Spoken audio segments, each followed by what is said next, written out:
Pues buenos días a todos. Mi nombre es Rodrigo Morel, soy director de Creara. Bienvenidos y bienvenidas a todos a un nuevo webinar de Creara. En este caso con un tema muy interesante porque vamos a hablar del vehículo eléctrico, de la infraestructura de recarga y de la normativa actual y las implicaciones de la nueva EPBD, la Directiva de Eficiencia Energética. Me acompañan hoy dos personas, María y Marina. Si queréis conectar un momento la cámara. Hola, buenos días. Bienvenidas a las dos. Bueno, las presento antes de nada. María Martínez Herrera es directora de Alimentación y Consumo de Asedas, la Asociación de Distribución española, que ahora nos contará en detalle. Y Marina Rodríguez de Paz es gerente del Departamento de Ingeniería e Instalaciones de Creara. El formato del webinar va a consistir en, digamos, tres partes. En una primera parte os voy a introducir yo el contexto del vehículo eléctrico en España, de la infraestructura de recarga, cómo nos afecta los cambios normativos que implanta la EPBD. En un segundo apartado, María nos va a compartir su visión desde Asedas y, bueno, plantear alternativas y condicionantes a esta nueva regulación. Además, es un proyecto en el que Creara ha estado involucrado, trabajando no solo junto con Asedas, sino con otras asociaciones del sector en plantearle a la Administración española y al Ministerio pues alternativas a la implantación que propone la directiva. Y por último, y ya en positivo, en constructivo, Marina nos va a compartir experiencias, casos prácticos y modelos de negocio para que empresas de diferente perfil puedan implantar infraestructura de recarga, dar servicio a sus clientes, ya sean empleados, trabajadores o consumidores, etcétera. Ejemplos que nos pueden servir de inspiración para nuestros casos, ¿no? Y sin más vamos a arrancar. Antes de nada también en cuanto a mecánica, trataremos de ajustarnos a la hora que tenemos de tiempo y tenéis a vuestra disposición el apartado de preguntas en el que desde ya nos podéis ir lanzando vuestras preguntas. Lo que haremos es recogerlas y cuando terminen las ponencias ir dando lectura a todas las que podamos. Así que os animo a participar por ahí desde ya. Y voy a arrancar con la presentación. Si queréis quitar la cámara mientras tanto. Venga, pues empezamos.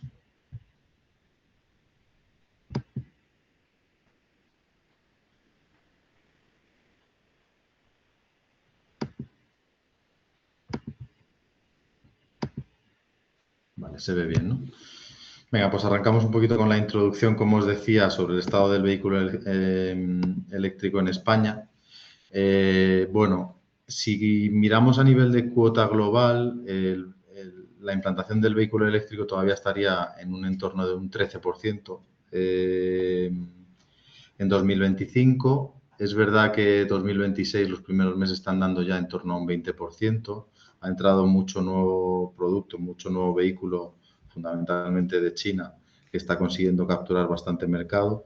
Lo que ocurre es que cuando lo traducimos a parque total, se queda en torno a un 2,5%. Es decir, todavía hay muy poca presencia de vehículo eléctrico en el total del parque español.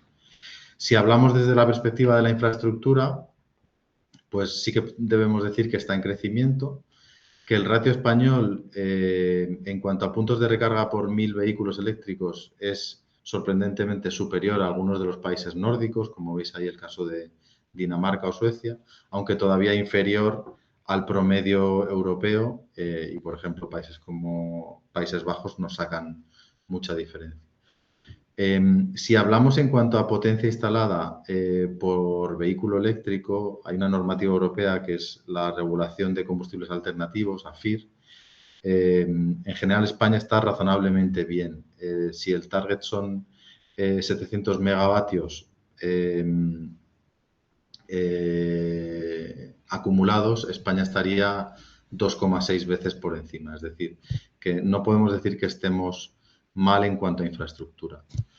Y sin embargo, lo que sí que vemos es que la infraestructura pública, fundamentalmente la infraestructura de cercanía, en supermercados, hipermercados, centros comerciales o aparcamientos, tiene un grado de uso muy limitado. Estaríamos hablando en cifras de en torno al 3%, 4%.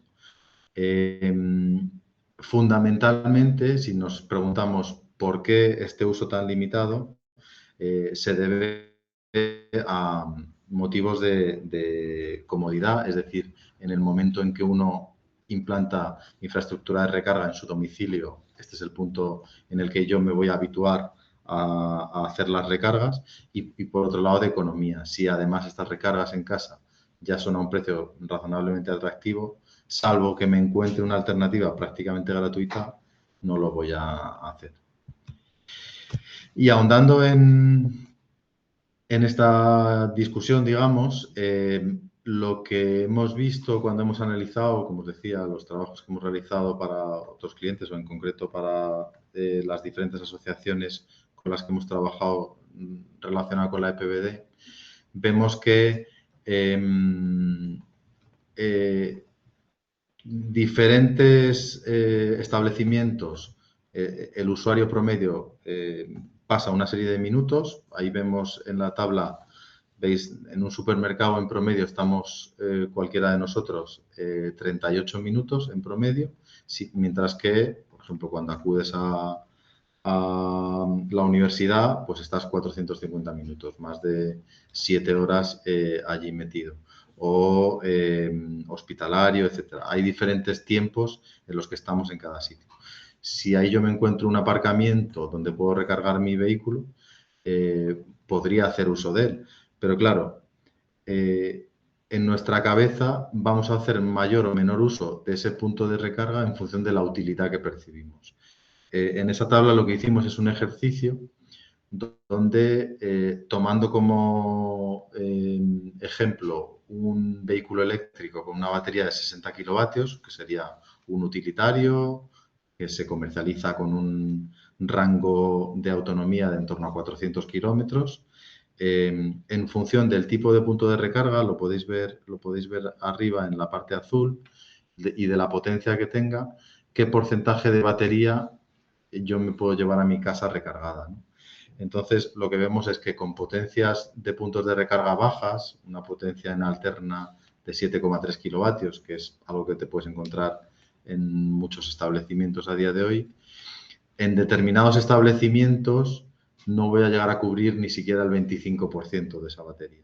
Claro, esto me retrae a utilizar ese punto de recarga, ¿no? Mientras que si la potencia se incrementa, pues aquello que yo me puedo llevar a mi casa, a cambio de haberme tomado la molestia de sacar la manguera y enchufarla al cargador y en su caso darme de alta, etcétera, etcétera, pagar por el servicio, pues puede ser un porcentaje mayor. Entonces, es algo que tenemos que tener en cuenta a la hora de apostar por una infraestructura de recarga u otra.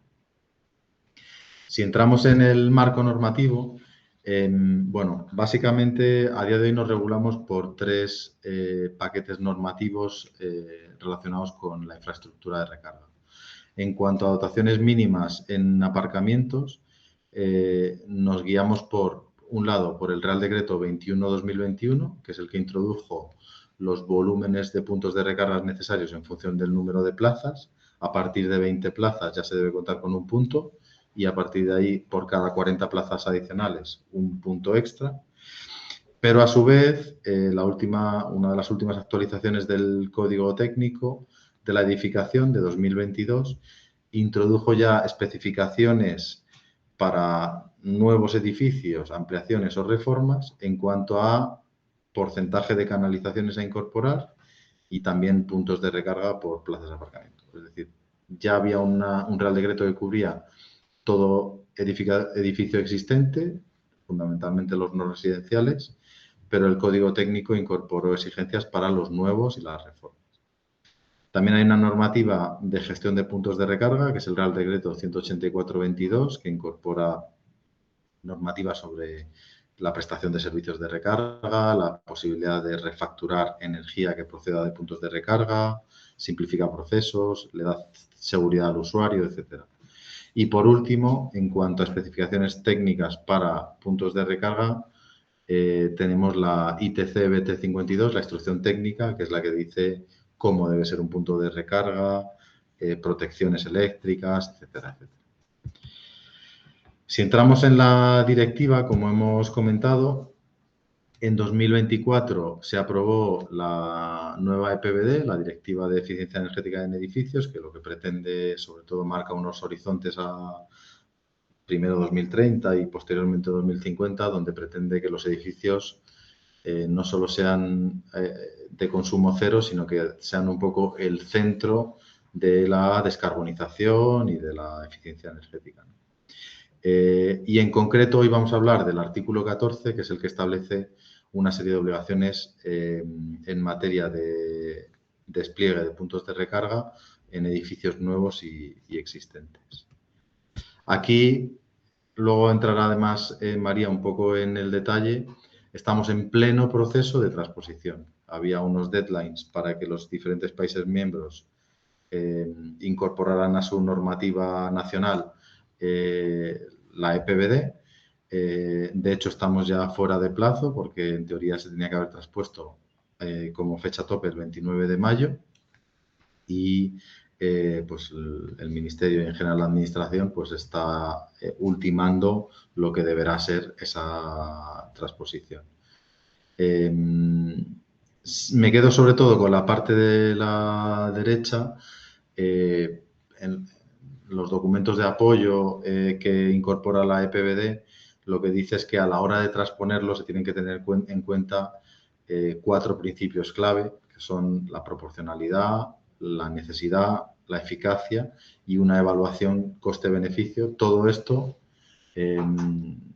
aplicado a las características y especificaciones de cada país, ¿no? Y es un poco donde hay cierto margen por parte de la Administración española para que lo que dice la EPBD se transponga de una manera u otra o con determinados detalles a la normativa española. Si resumimos lo que dice hasta ahora, lo que dice la legislación española que hemos comentado antes en este momento y lo que anuncia la EPBD, de alguna manera, que tenemos que ver cómo se transpone, lo tenemos resumido en esta tabla. Pero vamos, sobre todo y enfocándonos en el no residencial, lo tenéis ahí en la segunda, en la segunda línea, en lo referente a nuevos edificios y en la última, en lo referente a instalaciones existentes.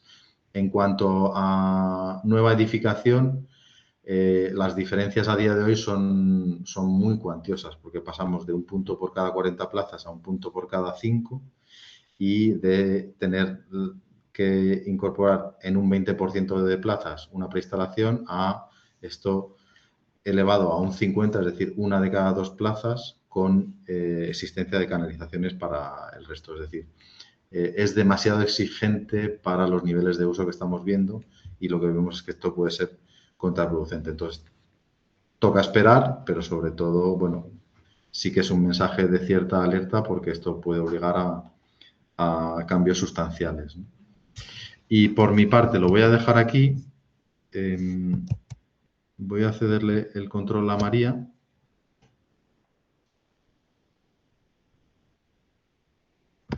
Comparto. Sí, gracias. Y voy a ver si puedo. Un segundo que te cedo el control. Gracias, Rodrigo. Bueno, mientras que Rodrigo me cede el control y se silencia. Bueno, muchísimas gracias a Creara por contar con nosotros en este webinar y a todos los que estáis conectados para comentar un bueno, esta transposición de la Directiva de Eficiencia Energética en edificios de la EPBD, que es tan importante para todos los que estamos conectados, ¿no? ¿Ya me has cedido el control, Rodrigo? Está pensando, dame un segundito. Vale, sí. Nada, Todavía. mientras que piensa el sistema, yo voy comentando. Bueno, yo creo que Rodrigo ha hecho un resumen perfecto de la situación en la que estamos ahora. Yo me quedaría con el dato de, en estos momentos, los supermercados y bueno, en este caso, como os ha comentado, asumir el control. Ya lo tienes. Gracias, Rodrigo. Bueno, como os ha comentado Rodrigo, no solo ASEDA, sino también la distribución Angeda, Presco y ASESGA, que entre las 4 asociaciones tenemos más de 21.000 puntos de recarga en servicio o que están a punto de estar en servicio. Bueno, nosotros hemos trabajado un documento, ¿no?, para que esta transposición al ordenamiento español sea sobre todo ordenada y, como ha comentado Rodrigo, vaya acompasado con el uso existente del coche eléctrico. Yo voy a dar unas pinceladas de lo que nosotros hemos propuesto, no solo a SEDA, sino las otras 3 asociaciones, al Ministerio. Estamos trabajando muy de cerca con los 2 ministerios ponentes en esta materia, que es el Ministerio de Vivienda y el Ministerio de Transición Ecológica, y también con la Comisión Europea, ¿no? Tanto ASEDAS como ANGED somos miembros de Eurocommerce, que es la Asociación del Retail Europeo, y este es un tema clave por lo que ha dicho Rodrigo, ¿no? En España pasamos de una obligación tras el Real Decreto del 2021 de un punto de recarga por cada 5 plazas de aparcamiento una por cada 40 a una por cada 5. Entonces, esto es, como ha comentado Rodrigo, demasiado exigente para la situación actual en la que vivimos, ¿no? Entonces, nosotros lo que hemos, bueno, estos son las empresas que están en ASEDAS.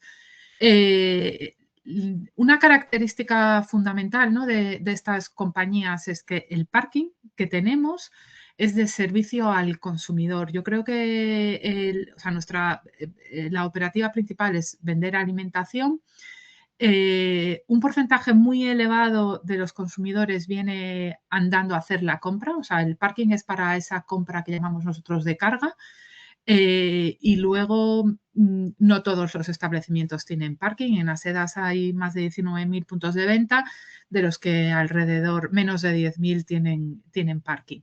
Y algo también muy, muy importante para esta transposición, porque hay que tener en cuenta todas las casuísticas, ¿no?, es que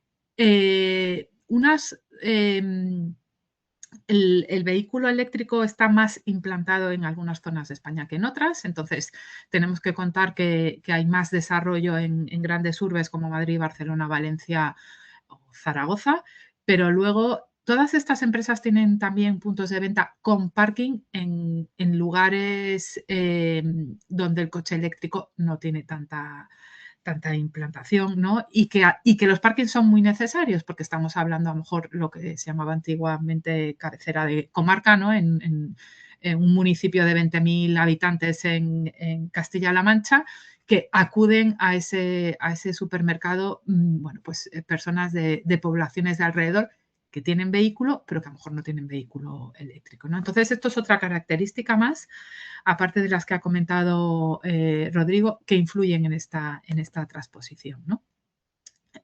Como os comentaba, bueno, aquí tenéis los datos y estamos afectados por esta normativa, porque tenemos parkings de uso público y porque estamos comprometidos con la descarbonización, que es uno de los principales objetivos de esta normativa y de todos los paquetes de directivas y reglamentos que se aprobó en la Comisión Europea anterior, en el mandato anterior, y que muchos de ellos están siendo revisados ahora por las normativas ómnibus. este no, pero bueno, es verdad que desde ASEDAS y en particular desde Eurocommerce sí que se pidió modificar este artículo 14 por estas grandes implicaciones que os estamos comentando. Como os comentaba, este documento que hemos elaborado de propuestas, perdonad que no soy capaz ahora de pasar.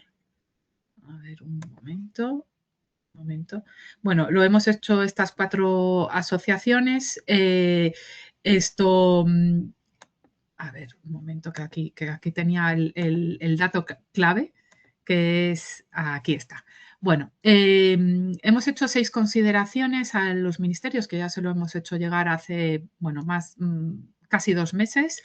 ¿Y por qué? Pues los datos que ha dado Rodrigo, que son fundamentales, del periodo de estancia en estos parkings de uso público. En el caso de los supermercados se está alrededor de 38 minutos. Podemos estar, bueno, pues podríamos poner 1 hora, ¿no? Sigue siendo un tiempo bastante limitado y luego lo importante es que en la actualidad el ratio de uso de estos puntos de recarga es alrededor del 3%. En algunos casos se sube al 5%. Es decir, con el ratio que tenemos de una plaza un punto de recarga por cada 40 plazas, se está utilizando alrededor del 4 o 5% y en los casos de la media de los supermercados un 3%. ¿Por qué? Por lo que os comentaba al principio, ¿no? Tenemos que tener este dato. Seguramente en Madrid y en Barcelona se esté utilizando más, pero en un municipio de Asturias, de donde queráis, de la geografía española, menos, porque hay menos vehículos con estas características, ¿no? Entonces, para nosotros eso es muy importante. Luego también hay otras connotaciones que yo me imagino que todos conoceréis, como es la disponibilidad, ¿no? de la energía. Yo creo que lo ha comentado también Rodrigo en su presentación.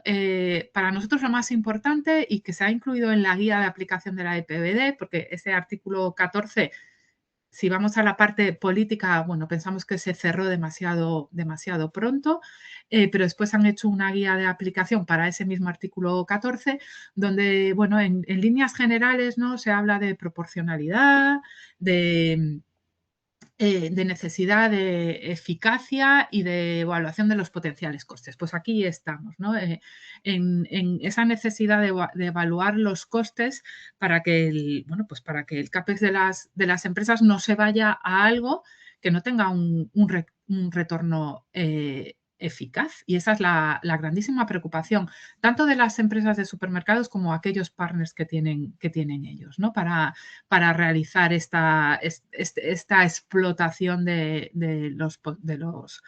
los parkings. Hemos hecho, como hemos comentado, 6 propuestas al Ministerio que pensamos que están analizando, porque de momento no hemos recibido contestación. No tenemos texto. Tenemos el texto para un primer texto que salió en diciembre, ¿no? del anteproyecto de Real Decreto para edificios nuevos, pero no tenemos todavía ningún texto para edificios existentes. Como decía Rodrigo, vamos ya tarde con la transposición. Todos los países van tarde y desde luego no estará por lo menos hasta principios del año que viene por los tiempos que se manejan en cualquiera de esta normativa.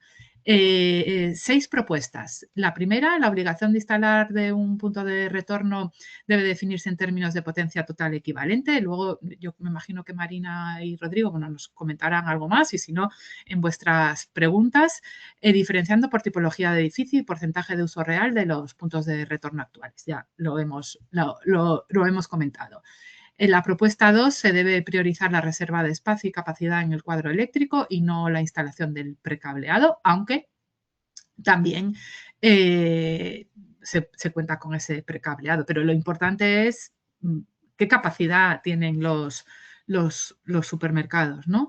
La propuesta 3 se debe mantener la opción de instalar las canalizaciones para el 50% de las plazas de aparcamiento para edificios existentes. Es un poco dar, ¿no?, diferentes opciones según el modelo de negocio que tienen las compañías. Voy a seguir con las otras 3, que son ya más generales y unas de los que son los parkings de bicicletas. Las situaciones de los distintos países con el uso de las bicicletas, pues no tiene nada que ver, ¿no? Entonces, bueno, lo que pedimos es que esté basado en uso real que se hace de este medio de locomoción, ¿no? Y también de la tipología del edificio. La 5, bueno, pues que se debe revisar las cuestiones formales en la transposición, como los criterios de aplicabilidad y la propuesta de moratoria. Como España va un poco por delante de algunos países en los puntos de recarga, debido al Real Decreto del 21, ¿no? Y que hicimos en tiempo la transposición de la directiva anterior, bueno, sí que da margen la directiva para una pequeña moratoria. Pues queremos que eso se refleje en los edificios existentes. Y la 6, que se debe designar explícitamente quién es el sujeto obligado en el cumplimiento de la norma. Yo creo que es importante, como bueno, lo ha reflejado Rodrigo en el tema de la transposición. Esto se aprobó en el 24, tenemos 2 años para transponer la directiva y en estos momentos, bueno, pues ¿qué está pasando en Europa? Como os he comentado, lo estamos siguiendo, estamos cooperando todas las asociaciones miembros de Eurocommerce. Y lo que está pasando es que, bueno, todos los países vamos retrasados. Francia, Alemania, Estonia y República Checa ya están presentando textos con una flexibilidad, ¿no? No se quiere abrir la directiva, no se quiere introducir en estos paquetes ómnibus que están encima de la mesa y negociándose en Bruselas, pero sí que la Comisión ha dado como señales de que se dé algo de flexibilidad. Entonces, estos 4 países, Francia, Alemania, Estonia y República Checa, están trabajándolo. Francia yo creo que es la más adelantada y sí que tiene un enfoque más de flexibilidad. Hay un texto que todavía no está aprobado y bueno, trabajando en la potencia, con la viabilidad técnica y con excepciones, que un poco es también lo que estamos buscando aquí en España. Y bueno, esto es lo que os podemos contar desde la visión de ASEDAS. Bueno, comentaros que estamos a la espera de cómo lo ven los ministerios y para dar, como ha comentado Rodrigo, ¿no? Pues dar certeza a las compañías, ¿no?, que tienen que hacer grandes inversiones, no solo en esto, sino en otras normativas relacionadas con la descarbonización y con la sostenibilidad y que sean inversiones que tengan retornos. Rodrigo, yo por mí, Muy aquí. bien. Muchas gracias, María. La verdad es que es verdad que tenemos ahora un impasse de incertidumbre importante.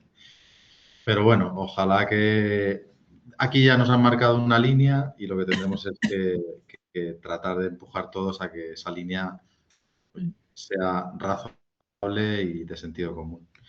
Pues perfecto, vamos a pasar a la siguiente presentación. Mientras la cargo, dame un segundo.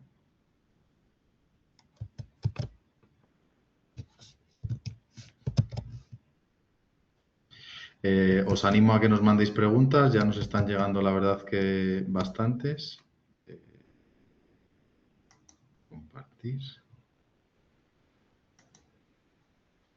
Y también nos habéis preguntado por el chat si vamos a compartir la presentación. La enviaremos, pues yo creo que mañana o lo antes posible. Y además, en general, solemos compartir también el propio enlace al vídeo del webinar para que lo podáis seguir en detalle.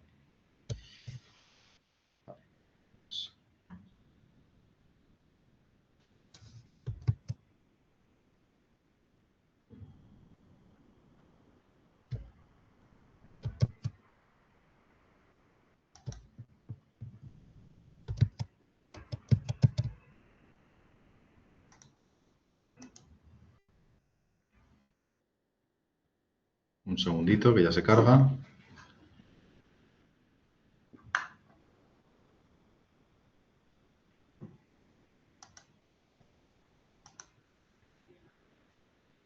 Vale. Bueno, yo voy a contaros un poco los casos prácticos y la parte un poco más de ejemplos de cómo se ha ido llevando esto a cabo. En primer lugar, vale. Empezando por la implantación de la solución de recarga, que al final la infraestructura de recarga no es solo la instalación de los equipos, sino es un proceso completo. La empresa instaladora debe abordar este tipo de proyectos de manera integral, pues cubriendo todas las fases necesarias para garantizar que la solución sea viable, eficiente y esté alineada con las necesidades del cliente. Empezamos con la parte de la consultoría, tanto estratégica como regulatoria, especialmente relevante en el contexto actual con la nueva directiva y los cambios que está habiendo, y a partir de ahí avanzamos hacia el diseño y dimensionamiento de la solución, adaptándola al tipo de activo y al uso esperado. También hay que tener en consideración toda la parte de ingeniería y dirección de proyecto, asegurando que la implantación se realice correctamente, por supuesto la instalación y legalización, y muy importante, posteriormente la operación y gestión del servicio una vez que está en marcha. Al final, pues se trata de acompañar al cliente en todo el ciclo de vida de la infraestructura de recarga. Vale. Voy a pasar a comentar y comparar dos modelos de gestión claramente diferenciados para la infraestructura de recarga, que en la práctica pues, responden a estrategias muy diferentes. Por un lado, tenemos el modelo concesional, es decir, un modelo completamente externalizado. Aquí la empresa cede las plazas a un tercero, que es el que se encarga tanto de la instalación como de la explotación, incluyendo incluso el alta de un suministro eléctrico específico para los puntos de recarga. La principal ventaja es que no requiere inversión inicial y además pues, puede generar un retorno económico directo. Disculpad que acabo de ver que me he pasado de diapositiva que va más rápido que yo. Estoy con esta parte del modelo concesional 100% externo. Sin embargo, tiene como contrapartida una menor alineación con los intereses de la empresa y el operador al final busca maximizar su rentabilidad y puede dejar en segundo plano pues, otros beneficios indirectos que pueden aportarnos los puntos de recarga, la infraestructura de recarga. Por otro lado, tenemos el extremo opuesto, que sería un CAPEX propio, pero también con operación externalizada. En este caso, la empresa realiza la inversión en la infraestructura, pero delega la gestión en un operador especializado. Esto como ventajas pues, nos permite tener un mayor control sobre las decisiones clave, nos permite también acceder a subvenciones, incluso mantener la flexibilidad para en un futuro poder cambiar de operador. Como inconveniente, sí que es verdad que requiere una inversión inicial y el retorno no siempre es directo, ya que pues, muchas veces el valor no está en el retorno económico, sino en otros aspectos, como puede ser la fidelización del cliente o un servicio al usuario. No existe un modelo único que sea el mejor en todos los casos, sino pues, bueno, que al final depende un poco de los objetivos y situación de cada organización, pues ya sea reducir la inversión y la gestión o bien tener más control y pues, generar un valor a largo plazo. Bueno, es que no se me pasa bien. ¿Me puedes? Perdón, que va más rápido que...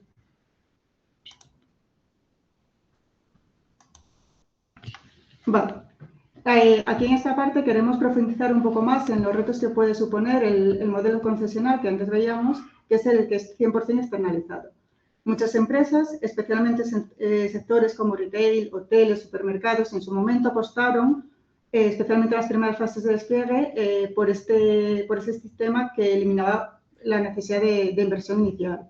Sin embargo, la realidad es que, pues, debido a una demanda que inicialmente ha sido más baja de lo esperado en algunos casos, los operadores están encontrando dificultades para rentabilizar las instalaciones. Esto se está traduciendo en problemas concretos para las empresas, pues puntos de recarga que dejan de estar operativos, falta de interés por estos operadores instaladores en ampliar la red e incluso ruptura de contratos en exclusividad. Ante esta situación, lo que estamos viendo es que una evolución hacia modelos más equilibrados es la forma más adecuada de proceder. En particular, el modelo OpenBook aparece como una solución interesante. Es un enfoque que comparte la información de costes e ingresos de forma totalmente transparente y se definen de antemano los costes fijos y variables de forma que las tarifas se acuerdan de manera conjunta entre ambas partes.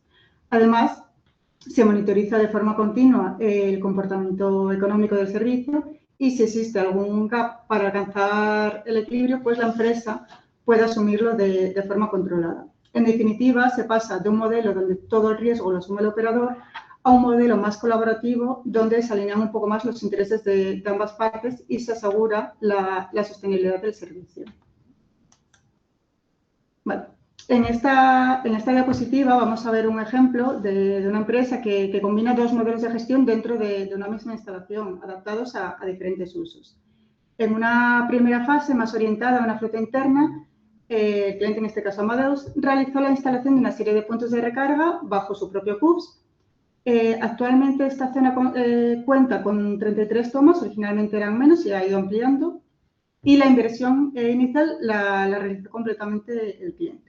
Pero la operación y gestión de esos puntos es mixta. Se apoya en una plataforma que permite controlar usuarios y monitorizar los consumos y el modelo económico es muy sencillo ya que la recarga es gratuita, porque al final el objetivo en este caso era dar un servicio y facilitar la operativa interna. Después, ante la creciente necesidad de puntos de recarga para el vehículo privado de los empleados, se abordó una segunda fase en la que se cambió el enfoque. En este caso ya el CUPS pasó a ser a nombre del operador, en este caso de Creara, y el uso está destinado a empleados con vehículo eléctrico particular. Se arrancó con 12 tomas, pero con una preinstalación para ampliar hasta 38 más, en un modelo en el que se mantiene la inversión inicial de Amadeus, pero la operación ya es completamente externalizada y ellos no forman parte de la operación, y a nivel económico se estableció lo que antes comentábamos del esquema de OpenBook. Con total transparencia, el usuario paga por la recarga y se definieron las tarifas de forma conjunta y el gap económico lo cubre el cliente. Lo interesante en este ejemplo es cómo se adaptan dos modelos distintos dentro de una misma empresa, uno más orientado a un servicio interno y control y otro más escalable con reparto de costes y otro enfoque. Vale. También cabe destacar que aquí mostramos un poco los modelos de gestión, ya sea con CUPS compartido o con CUPS exclusivo, que en ambos casos el cobro al usuario se puede llevar a cabo igualmente. Por un lado, en el modelo del CUPS compartido, la infraestructura de recarga está gestionada por un operador, pero el suministro eléctrico sigue asociado al inmueble, es decir, el propietario, al inquilino, quien corresponda. En este caso, los usuarios cargan sus vehículos a través de la instalación, pero es el abonado quien paga la electricidad a la comercializadora. A partir de ahí, ya el operador mide la energía consumida en cada recarga, cobra a los usuarios y posteriormente retribuye al abonado según el acuerdo establecido. Por otro lado, en el modelo CUPS exclusivo, el cambio se crea un nuevo punto específico para la infraestructura de recarga y pues, el operador asume directamente el coste de la energía con la comercializadora, mide el consumo de los usuarios y ya les refactura. De forma análoga, se puede también establecer un canon o retribución hacia el propietario del inmueble. La principal diferencia en estos casos al final es quién asume el coste del suministro eléctrico, ya sea el cliente o el operador. Y bueno, las implicaciones que puede tener tanto operativas como económicas. Vale. Aquí vemos que el papel clave que juega, un software de gestión dentro de nuestra infraestructura de recarga. Más allá de la instalación física, disponer de una buena plataforma que nos permita una visión completa y en tiempo real del servicio. Por un lado, nos ofrece una información sobre el estado de los puntos de recarga, las sesiones activas, las posibles incidencias y además nos permite dar un soporte al usuario de una forma ágil. También nos permite gestionar la red de puntos, organizarnos por zonas y optimizar su uso. Otro aspecto relevante es la gestión económica, que nos permite definir tarifas personalizadas pues, en función de diferentes criterios, como puede ser la hora o el día, o el tipo de usuario y la zona. Y facilita el proceso de cobro al usuario final. Además, también incorpora funcionalidades de gestión a los usuarios, pudiendo segmentarlos en grupos y habilitar diferentes métodos de acceso, como pueden ser una tarjeta RFID o una aplicación en el teléfono móvil. Por último, toda la capa de datos, desde el seguimiento de consumos hasta la generación de informes y estadísticas, incluyendo indicadores como energía consumida, tiempos de recarga, ingresos o incluso ahorro de emisiones. En definitiva, nos permite convertir la infraestructura en un servicio que es gestionable, optimizable y alineado con nuestros objetivos. Vale. Como último caso práctico, voy a hablaros de Lualca, que es una compañía inmobiliaria cuya actividad se centra en la promoción, construcción y comercialización de centros comerciales, hoteles y promociones residenciales, y es también un buen ejemplo de cómo evoluciona una red de recarga en el tiempo. Comenzaron en 2018 con una primera instalación en 2 de los centros comerciales que tienen en Madrid, instalando 2 puntos dobles en cada uno de ellos. Y ya posteriormente, en el último trimestre del 2021, se produjo un salto importante, ya que se amplió estas 2 infraestructuras de 2 dobles a 5 puntos dobles, es decir, 10 tomas en cada una, y se incorporó un nuevo centro comercial con 2 puntos dobles, 4 tomas. También es importante que a partir de ese momento se introdujo el software de gestión, lo que nos permitió profesionalizar la operación, pues ya controlar las sesiones, gestionar usuarios y tener una visión más completa del uso. Aquí es donde podemos ver realmente la evolución del caso en términos de uso y modelo de negocio. Si nos fijamos en el gráfico, el crecimiento del número de recargas es muy claro año a año, pasando de unas cifras iniciales como año completo en el 2022 a volúmenes ya mucho más elevados en el año 2025, que es una tendencia más sostenida, sin caídas y que implica que la demanda se ha ido consolidando. Es más interesante aún cuando lo cruzamos con la evolución de tarifas, ya que arrancó el servicio en 2022 con un sistema de 2 horas gratuitas. Posteriormente se redujo a 1 hora gratuita y de hecho actualmente ya el servicio es completamente de pago. Desde el primer momento los usuarios pagan por la energía que reciben. Y es relevante que a pesar de este cambio a un modelo un poco menos incentivado económicamente hablando, el número de recargas no solo no cae, sino que sigue aumentando. Esto pues al final refleja una maduración clara del servicio. También en este caso se han introducido otras medidas operativas para optimizar y mejorar el uso, como por ejemplo un límite de 5 horas por recarga para favorecer la rotación y gestión de usuarios para evitar usos indebidos y para cuyo fin no está destinado. Al final todo esto tiene un impacto en el negocio, ya que mejora la experiencia del cliente, contribuye a la fidelización y también pues, ayuda a atraer a usuarios de vehículo eléctrico. Este caso al final nos demuestra que un servicio de recarga puede evolucionar desde un enfoque promocional a uno económicamente sostenible sin perder tracción en la demanda.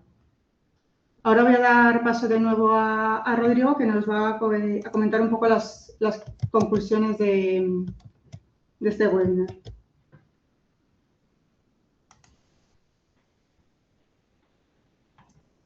Gracias, Marina.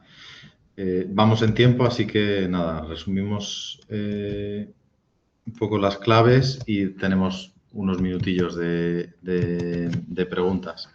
Bueno, pues en 5 grandes claves diríamos, lo primero de todo, que la directiva de PVD ya está en vigor y de alguna manera nos marca unas obligaciones razonablemente claras a medio plazo, es decir, está claro que los centros no residenciales, independientemente de que sean oficinas, hoteles, supermercados, centros comerciales, etcétera, van a tener que dar un paso adelante para proporcionar infraestructura de recarga.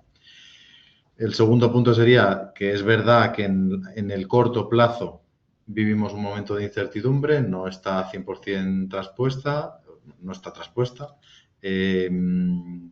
Estamos en el proceso y, bueno, esperamos que se haga con cierto sentido común, pero es verdad que no está en nuestra mano que así sea, con lo cual aquello que se termine se termine publicando, pues lo tendremos que adoptar. claramente va a suponer un impacto en todos los activos. Ya hemos dicho, los diferentes sectores se van a ver afectados y en general hacia un aumento tanto de infraestructura de recarga como de infraestructura eléctrica y potencia eléctrica en muchos casos.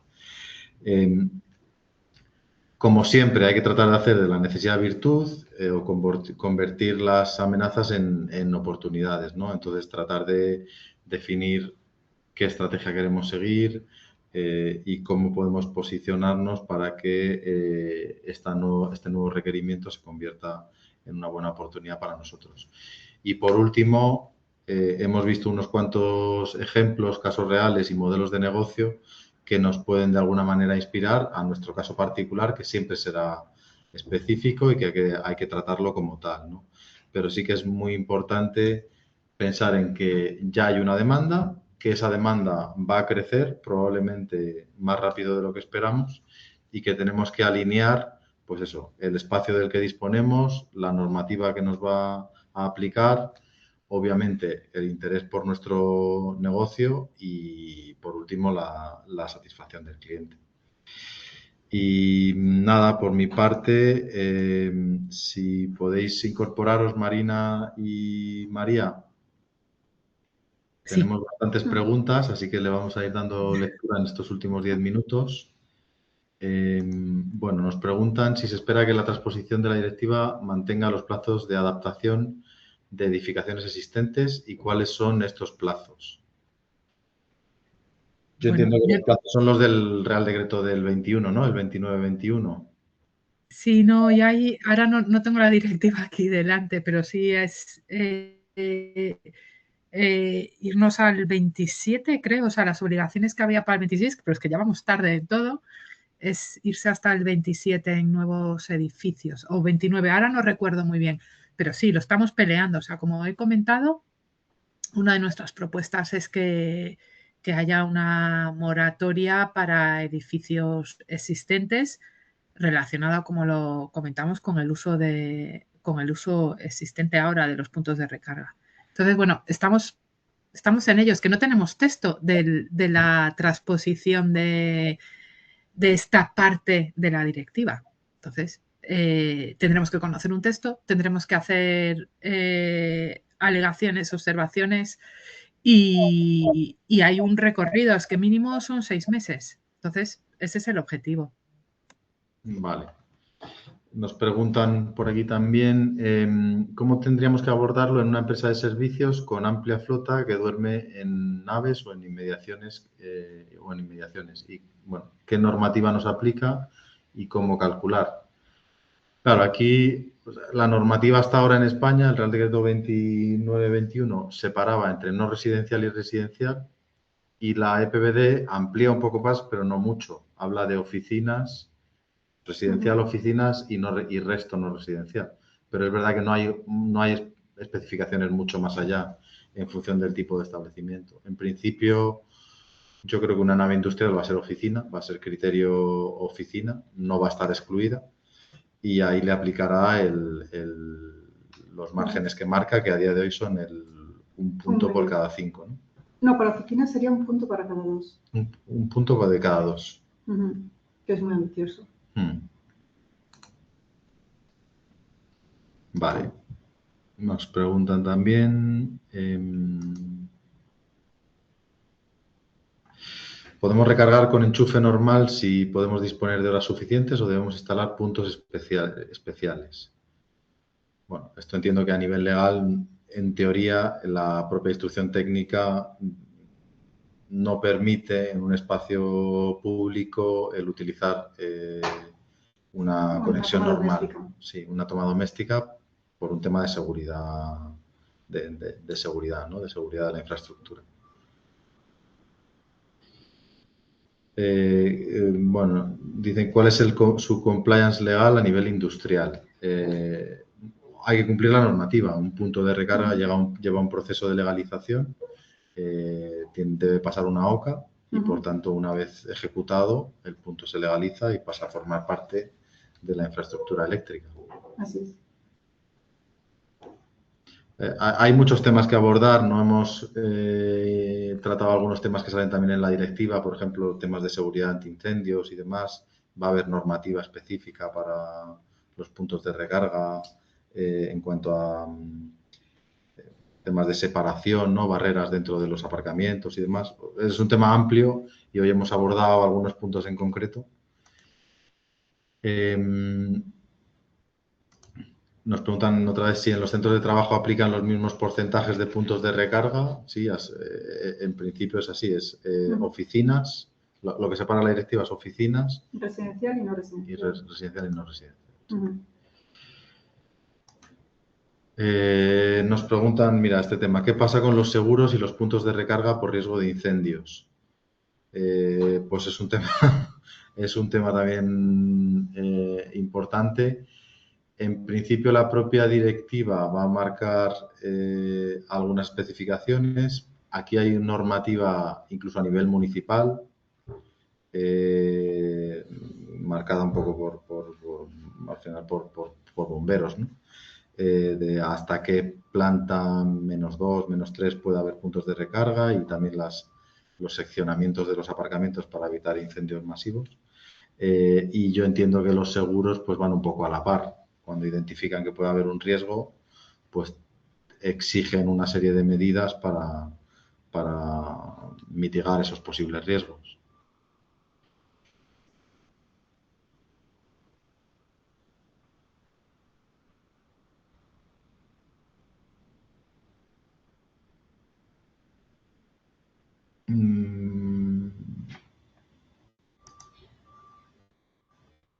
Vale, pues yo creo que hemos dado cobertura a las principales.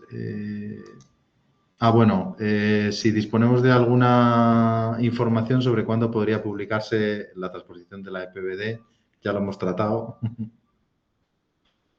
No, a ver, en teoría el Ministerio de Vivienda, que es para edificios nuevos, está más adelantado, sí que teníamos un texto de diciembre, un primer borrador, pero por otras experiencias de otras normativas, etcétera, yo creo que hasta enero del 2027 no creo que esté aprobado. Estamos en el mes de junio, yo creo que esta normativa no tendría que ir a la Comisión Europea, pero bueno, todavía quedan trámites por pasar que tienen sus periodos obligatorios. Entonces estamos mínimo diciembre, enero.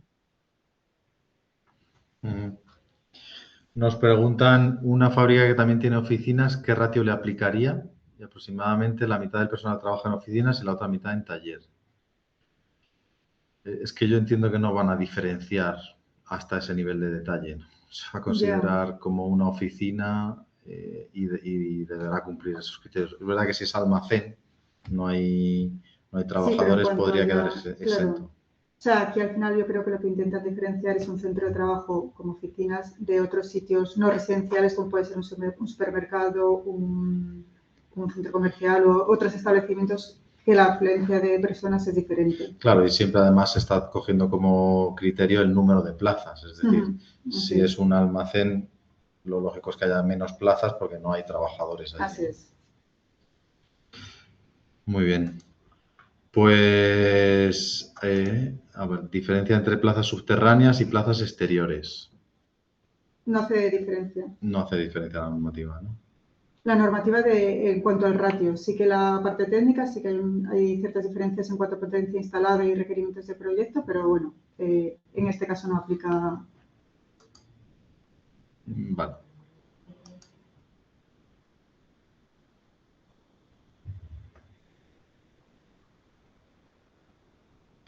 Sí, nos comentaban que si la superficie mayor es industrial, aunque haya oficinas, no aplicaría el criterio de oficinas. Bueno, son cosas que tendremos que ir conociendo en estos próximos meses. Muy bien, pues nada, hemos cumplido tiempos, son las -2 minutos. Muchísimas gracias, María, muchísimas gracias, Marina, y muchísimas gracias a todos los que habéis participado y habéis asistido. Y nada, nos vemos en próximos webinars. Un saludo a todos. Gracias, Rodrigo. Hasta luego, gracias.